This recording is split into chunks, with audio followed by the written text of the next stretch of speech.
يلا هذه القصة بكى حرفيا، استعدوا تبكوا. يبا يتطلق ويتزوجها. يتزوجها ايش؟ كم مروة. هذا واحد حب واحدة وعشقها ومات عليها.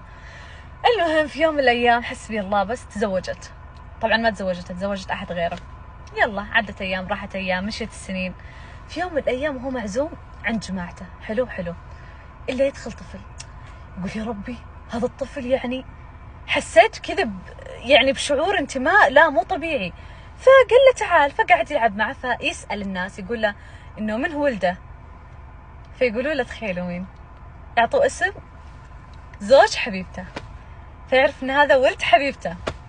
المهم سيبوكم، الا شوي يسأله شو اسمك؟ تخيلوا شو اسمه. لا ما بعلمكم، اسمعوا القصيدة الحين. انا اخذت القصيدة وحطيت عليها لحن مرة احبه اوريدي لعزيز ياسين، اسمعوها.